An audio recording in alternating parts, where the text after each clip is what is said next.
Bismillahirrahmanirrahim. Assalamualaikum warahmatullahi wabarakatuh. Kami dari kelompok 10 mata kuliah Biologi Sel dengan dosen pengampu Ibu Hajah Dr. Tuti Kurniati MPD akan menyampaikan materi mengenai perlekatan sel dan komunikasi antar sel. Adapun anggota dari kelompok 10 ini yaitu Rina Susilawati dengan NIM 11920600082.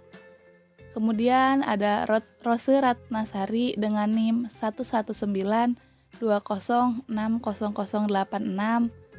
Kemudian ada Sepia Putri Mulyadi dengan NIM 11920600093 dan ada Wapa Safira dengan NIM 11920600114.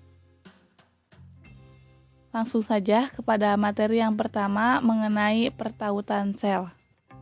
Sel memiliki hubungan yang satu dengan sel lainnya, sehingga sel-sel dalam jaringan atau organ seringkali ditemukan daerah membran plasma yang disebut cell junction atau pertautan sel. Pertautan sel adalah hubungan antar sel-sel atau substrat inti antar sel, baik pada suatu jaringan ataupun organ lainnya. Pertautan antar sel merupakan struktur yang terdapat di dalam jaringan organisme multiseluler seperti hewan dan tumbuhan. Organisme yang multiseluler terdiri dari sekumpulan sel dan mempunyai hubungan dengan sel tetangga. Hubungan antar sel yang berupa modifikasi membran plasma menyebabkan sel saling melekat dan saling berkomunikasi. Pertautan antar sel banyak dijumpai pada jaringan epitel yang sangat berperan dalam komunikasi antar sel melalui protein khusus yang disebut protein komunikasi. Pertautan antar sel juga dapat menurunkan stres yang dialami oleh sel. Kemudian, terdapat 3 jenis pertautan antar sel berdasarkan fungsinya. Pertama, pertautan penyumbat atau pertautan sealing junction. Yang kedua, pertautan penambat atau pertautan adhesive junction. Dan yang ketiga, pertautan penghubung atau disebut communication junction.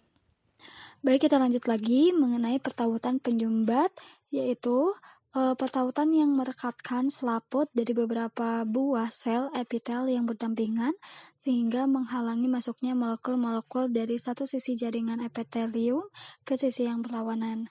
Kemudian yang kedua ada pertautan penambat, yaitu tipe utama pada pertautan ini adalah terdapat desmosom pada hewan vertebrata maupun invertebrata yang berasal dari kata demos yang artinya tali atau ikatan. Merupakan pertautan yang bertanggung jawab dalam mempertahankan adhesi antar sel dan menciptakan kekuatan mekanis. Desmosom adalah salah satu pertautan penambat yang memiliki bentuk dan struktur yang beragam. Nah, kemudian yang ketiga itu ada gap junction yang disebut juga dengan communication junction yang memberikan sifat hidrofilik dalam membran plasma melalui ion-ion dan molekul-molekul kecil yang dapat melewati secara langsung di antara sel-sel. Gap junction ini muncul sebagai daerah di mana membran plasma dari sel-sel yang berdekatan diluruskan dan dipisahkan oleh tempat yang sangat sempit. Kemudian bagian tipis komunikasi junction ini berbentuk paralel dengan permukaan sel, penampakan bahwa ruang ekstraseluler berisi paket silinder cekung tertutup yang disusun secara tegap lurus dengan permukaan membran dalam suatu pola yang sering berbentuk segi enam beraturan di dalam junction.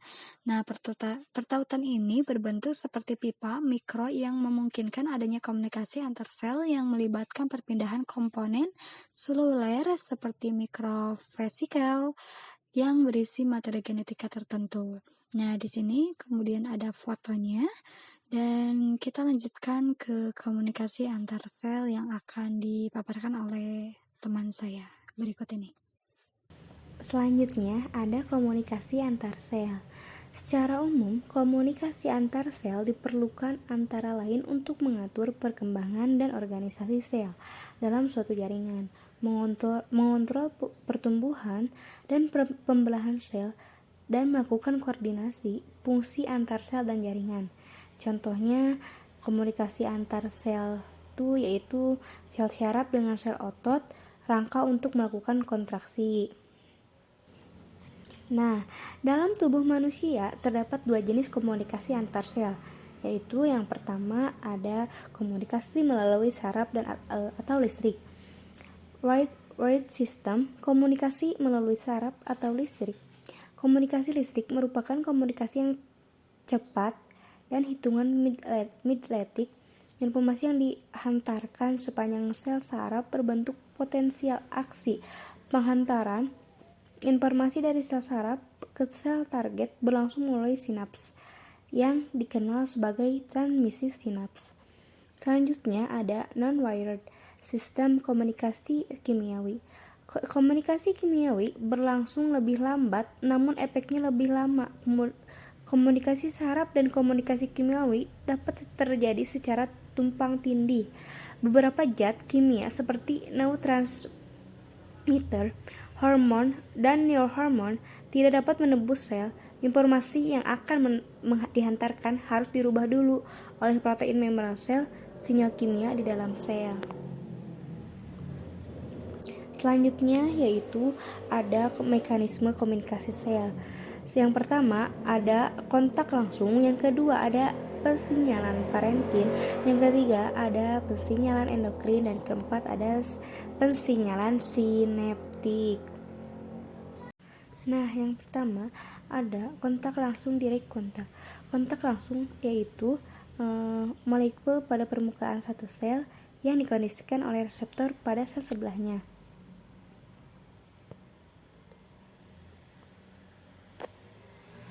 Kemudian kita lanjut ke pensinyalan paraktrin, yaitu sel penyereksi bekerja pada sel-sel target yang berdekatan dengan melepaskan molekul regulator lokal ke dalam cairan ekstraseluler. Di sini kita lihat gambarnya bahwasannya pada sel-sel target ini melepaskan molekul regulator pada setiap bagiannya. Jenis komunikasi sel yang ketiga adalah pensinyalan endokrin. Hormon dikeluarkan dalam sel berefek ke sel lain melalui badan sel. Tipe dalam pensinyalan jarak dekat ini lebih terspesialisasi pada sel saraf hewan. Pada sel saraf menghasilkan sinyal kimiawi dalam neurotransmitter yang berdifusi melalui sel target tunggal yang hampir menyentuh sel pertama. Sinyal listrik yang dihantarkan di sepanjang saraf tersebut dapat memicu sekresi molekul neurotransmitter ke dalam sinapsis, yang merupakan ruangan sempit di antara sel saraf dan sel targetnya. Sel saraf spesifik sangat berdekatan dengan sinapsis. Sinyal saraf tersebut dapat merambat dari otak ke ibu jari misalnya, tanpa menyebutkan respon yang tidak diperlukan dalam bagian tubuh lainnya.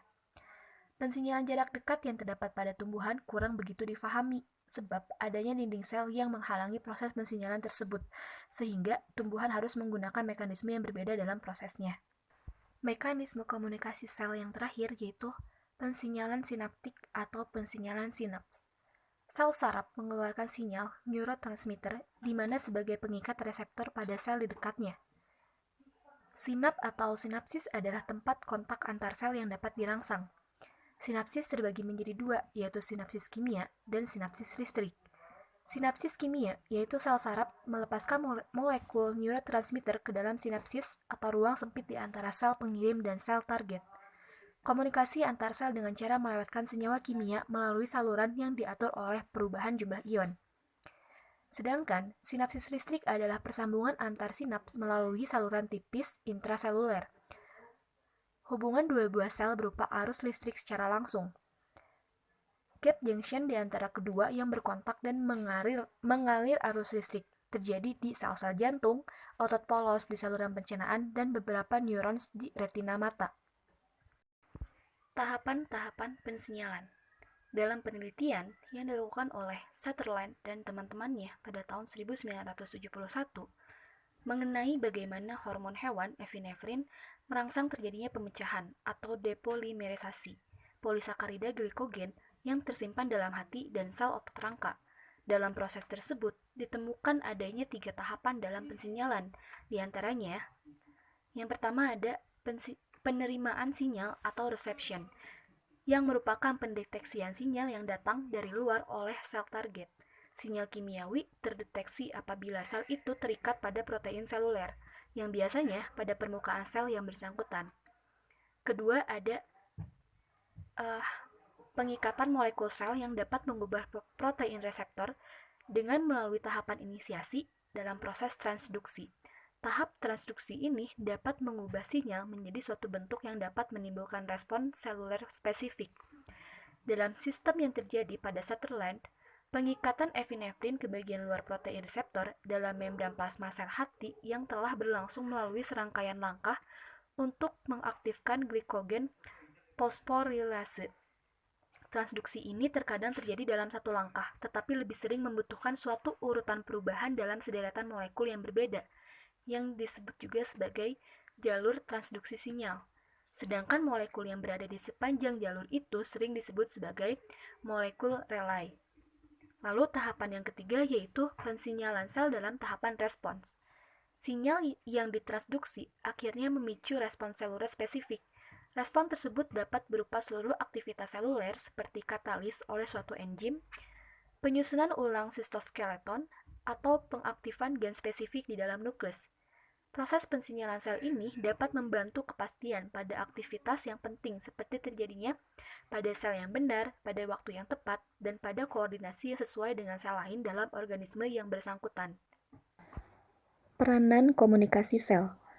Komunikasi sel berperan penting dalam menyelenggarakan homeostasis, karena tubuh harus senantiasa memantau adanya perubahan-perubahan nilai berbagai parameter, lalu mengkoordinasikan respons sesuai, sehingga perubahan yang Terima kasih atas perhatiannya. Mohon maaf apabila terdapat kesalahan. Wassalamualaikum warahmatullahi wabarakatuh.